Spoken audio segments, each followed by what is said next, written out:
Caracas, autrefois fleuron de l'industrie pétrolière mondiale, tente aujourd'hui de sortir d'une léthargie qui dure depuis près de 30 ans.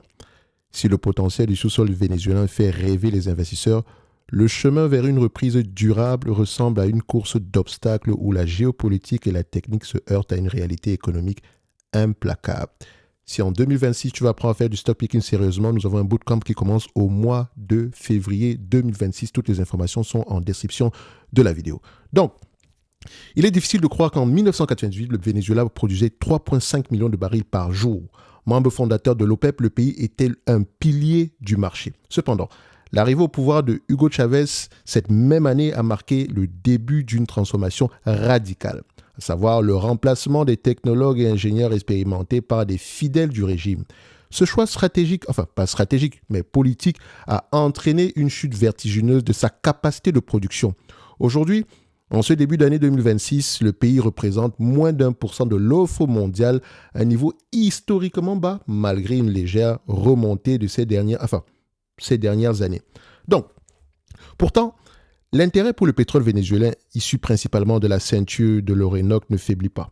Pour comprendre cet engouement, il faut se pencher sur la recette du pétrole. Je m'explique.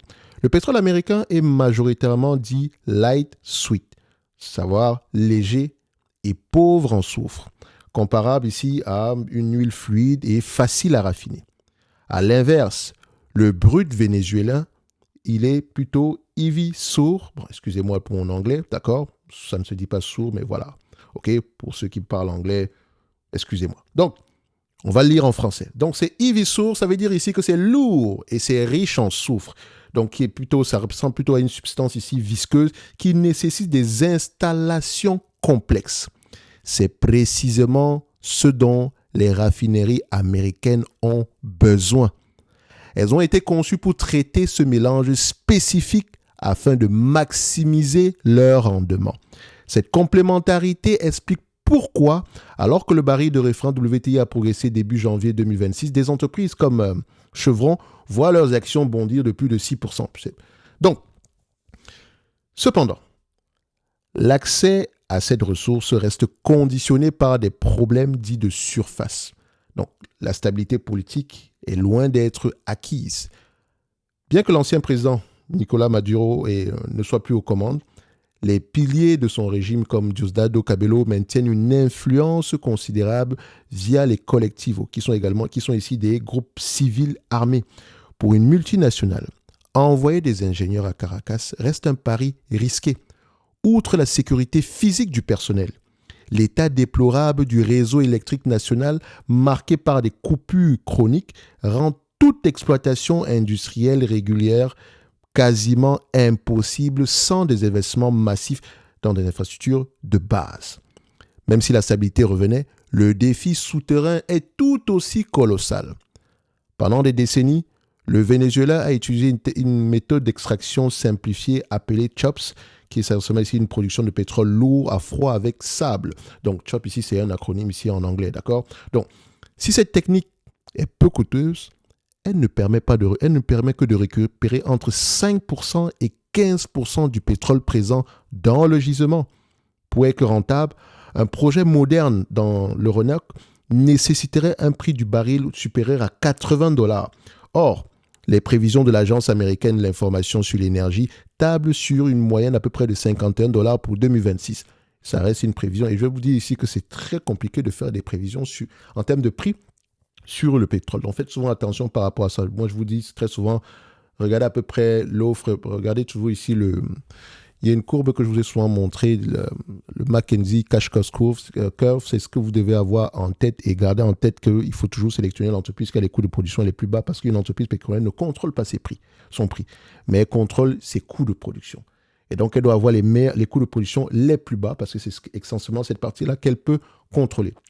Également extraire dans des zones géographiques très stables géopolitiquement. C'est également très, très important. Je vous prends un exemple. S'il y avait une compagnie pétrolière maintenant au Venezuela qui avait tout le marché et qui était cotée en bourse, disons une compagnie occidentale, cotée en bourse de manière générale, mais qui n'avait que des réserves au Venezuela, elle allait avoir tendance à se négocier à un prix à des niveaux de multiples très, très bas. D'accord? Très, très bas. Notamment parce que géopolitiquement, c'est très instable. Je pense que vous avez des ça sur certaines entreprises. Bref, refermons la parenthèse. Face à ce déséquilibre, les producteurs préfèrent souvent investir dans le schiste américain, plus accessible et plus rapide à exploiter. Malgré tout, le dossier vénézuélien reste sur le dessus de la pile des grandes compagnies comme Chevron et Schlumberger. Vous savez pourquoi j'ai marqué Schlumberger? Je l'ai dit plus haut. Ça va coûter cher pour extraire. Donc, il va falloir investir énormément. Et quand on parle d'investissement, on parle de chiffre d'affaires pour les compagnies qui proposent des services dans le secteur pétrolier. Donc, Schlumberger, je ne vous dis pas que c'est intéressant au prix actuel, etc. Je vous laisse aller voir ça. OK? Alors, pourquoi? Parce que l'industrie pétrolière mondiale anticipe une raréfaction des nouveaux gisements d'ici 2030 et 2035. À cette échéance, le pétrole de l'Orénoque pourrait devenir indispensable pour équilibrer un marché devenu trop tendu. Le retour du Venezuela ne sera pas un sprint, mais un marathon de 5 à 10 ans nécessitant une refonte totale des pipelines et des raffineries locales. L'exemple vénézuélien ici nous enseigne que la richesse naturelle d'un pays ne garantit en rien sa prospérité économique. Sans une gestion technique rigoureuse, des infrastructures entretenues et un cadre juridique stable, les ressources les plus précieuses peuvent rester prisonnières du sous-sol pendant des décennies.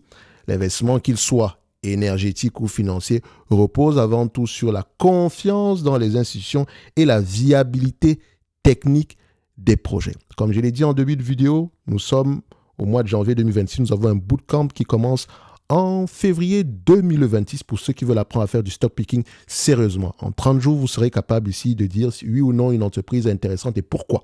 Bref, je vous laisse aller voir ça. Toutes les informations sont en description de la vidéo. Pour les autres, un like, un abonnement, un commentaire, ça fait toujours plaisir. Donc, pour ceux qui sont très contents que, voilà, enfin, par rapport à la situation au Venezuela, d'accord, j'ai un avis particulier par rapport à ça.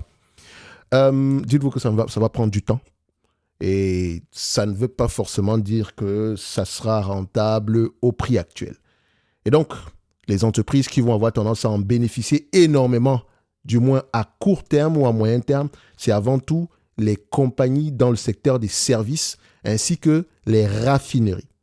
Donc, si ça vous intéresse, cette thématique-là, je pense que c'est à ce niveau-là qu'il faut avoir tendance à garder un œil. Bref, merci, au revoir.